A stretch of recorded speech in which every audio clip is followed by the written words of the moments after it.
धीरज का परिवार आगरा में रहता था। एक दिन धीरज के पापा सुशील घर तो उन्होंने बताया कि अगले महीने पूरे परिवार को भाई की शादी में गांव जाना है। धीरज की मम्मी गांव जाने से मना करने लगी। सुमन, धीरज की मम्मी, उस सड़े हुए गांव में मैं कभी नहीं जाऊंगी। एक तो इतना दूर है, ऊपर से वो पर लोग भी बहुत काम रहते हैं, और तो वो पर लाइट भी नहीं है ना बाबा। ना, मैं तो ना जाऊं। धीरज के पापा सुशील, अब गांव का एरिया पहले जैसा नहीं रहा, रोड पड़ गया है वहां पर। मैं अपने दोस्तों से कार मांग लूंगा, उसी से चलेंगे धीरज। चलो ना मम्मी, बहुत मजा आएगा। वैसे भी कई दिनों से कहीं घूमने नहीं गए हैं। सुमन, धीरज की मम्मी, ठीक है चलेंगे, लेकिन वहां कार से पहुंचने में भी 20 घंटे से ज्यादा का टाइम लगता है।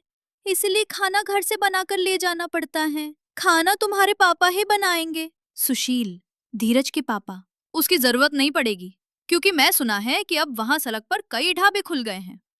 शादी से 2 दिन पहले धीरज, सुशील और सुमन कार से गांव की तरफ निकल पड़े। चलते चलते उन्हें रात हो गई। सड़क पर घोर अंधेरा और पापा, ये रास्ता तो बहुत वीरान है। डर के मारे तो मुझे शू शू आ रही हैं। ऐसा सुनते ही सुशील कार रोक देता है। क्या हुआ पापा, कार क्यों रोकी? तुम्ही ने तो कहा तुम्हें शू शू आ रही हैं। जाओ पहले शू शू करके आओ।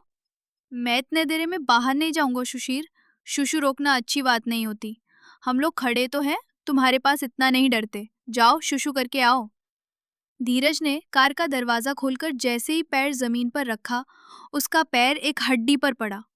धीरज डर के मारे चिल्ला पड़ा। क्या हुआ? यहाँ किसी की हड्डी पड़ी हुई है। सुमन और सुशील कार से बाहर निकले।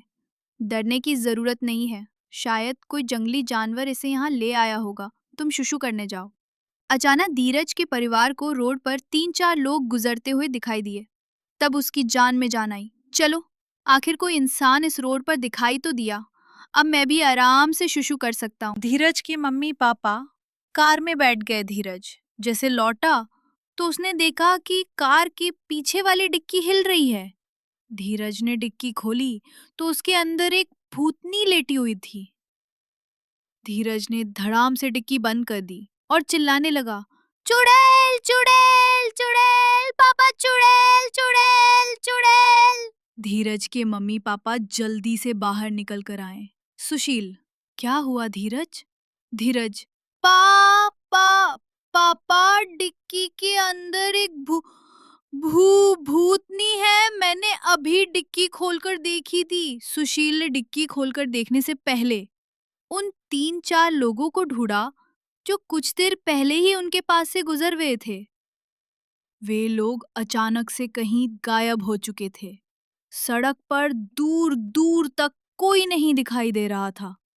आखिरकार सुशील ने डरते हुए डिक्की खोली। डिक्की में सामान के अलावा कुछ भी नहीं था।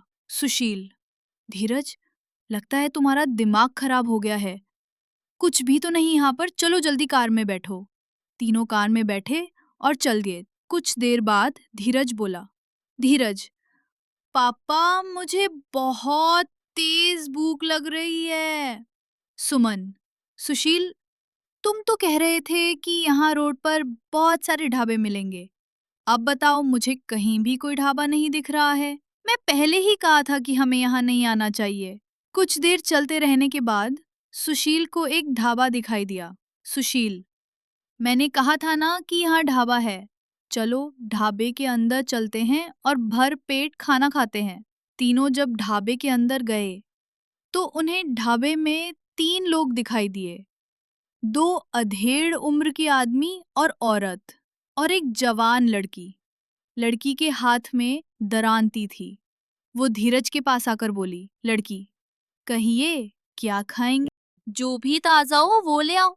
लड़की जब पलट के गई तो तीनों ने देखा कि लड़की के बालों में 2 कटे हुए हाथ लटके हुए हैं। धीरज, सुशील और सुमन का मुंह सूख गया। सुमन ने सुशील के कान में कुछ कहा। सुशील पानी का जग लेने के बहाने उस कमरे की तरफ गया जहाँ खाना बन रहा था। सुशील देखा कि अधेड़ आदमी एक भगोने से 2-3 कटे हुए हाथ निकालकर कढ़ाई में गर्म करने के लिए डाल रहा है। सुशील ने सुमन के पास आकर धीरे से कहा, यहाँ कुछ गड़बड़ तो जरूर है, हमें यहाँ से निकल लेना चाहिए। तीनों चुपचाप दबे पांव गेट की तरफ बढ़ने लगे, लेकिन तभी वो दरांती वाली लड़की तेजी से चलती हुई आई और उसने ढाबे का दरवाजा बंद कर दिया। बिना खाना खाए मैं किसी को नहीं जाने देती। ओ हमें लेट हो रहे हैं, हम लेट हो रहे हैं, हमें जाने दो। दरांती उठा के छीन बोली, लेता है। वह चुपचाप उसकी बैठ गर्दन जाओ और काटने की खाना कोशिश खा के करता है। जाओ। सुशील सुशील, के परिवार के धीरज पास अब और और कोई सुमन चारा ढाबे नहीं से था। बाहर वे निकलते लोग हैं। टेबल के पास उनकी बैठ गए। भागने की वजह कुछ से देर में रात एक की शांति आदमी भंग हो जाती शानदार है। खाना लेकर एक आया, जिसमें खतरनाक पनीर समूह की बाहर सब्जी, निकलता है। रोटी, आलू और भी उनका कई पीछा चीजें थी। निर्दयी। आदमी जब खाना सुशील, रखकर चला गया तो धीरज सुशील ने और देखा सुमन कि सड़क लड़की पर उनके दौड़ते पास हैं। अकेली खड़ी है। उनके सुशील ने चेहरे एक दृढ़ झटके से संकल्प से लड़की बने के हैं। हाथ से सुशील दरांती एक बाइक छीना और छीनता उसकी है। गर्दन काट डाली। धीरज और सुमन को भागो उस यहाँ पर से। बैठाता है। तीनों लोग बाइक ढाबे तेज के होती बाहर है, भागे। सबको उधर पीछे कमरे छोड़ से देती आदमी है। और औरत सुशील, भयानक तरह से धीरज चीखते हुए और सुमन उन रात तीनों के अंधेरे पीछे में गए। आदमी और शांत गांव औरत में के चेहरे पहुंचते हैं। भयानक हो सुशील गए थे। समूह से अलग हो सुशील का जाता है। परिवार कार में बैठ उसका गया दृढ़ और संकल्प सुशील ने हर कार कदम में स्टार्ट कर अंकित दी, है। लेकिन सुशील पीछे दृढ़ता से भूत और घोषणा करता भूतनी है, ने उनकी कार पकड़ सब रखी कुछ थी। वैसा ही हुआ सुशील जैसा ने मैंने बहुत कहा था। कोशिश की, लेकिन धुंधले कार कमरे आगे में ही नहीं बढ़ पा रही सुशील का थी। भाई ध्यान से आखिरकार उसने बैक गियर डाला और कार तेजी से पीछे की ओर चला दी। आदमी और औरत कार से बिल्कुल कुचल गए। फिर सुशील ने तेजी से कार आगे बढ़ा दी और वो दिन होने तक नहीं रुका। सुशील ने गांव पहुंचकर सारी बात अपने भाई को बताई। सुशील का भाई, अच्छा हुआ तुम्हारे परिवार को कोई नुकसान नहीं पहुंचा। कुछ साल पहले वहां एक ढाबा हुआ करता था जिसे एक गरीब परिवार चलाता था। परिवार में 3 लोग थे, आदमी, औरत और उसकी लड़की। एक बार कुछ जवान लड़के ढाबा में खाना खाने गए। उन्होंने लड़की के साथ बदतमीजी करना शुरू कर दिया। जब लड़की के पिता ने विरोध किया तो लड़कों ने रिवाल्वर निकाली और आदमी, औरत और उसकी लड़की को गोली मार दी। उसी परिवार की आत्मा उस रोड पर भटकती हैं और वहां ढाबा होने का भ्रम पैदा करती हैं।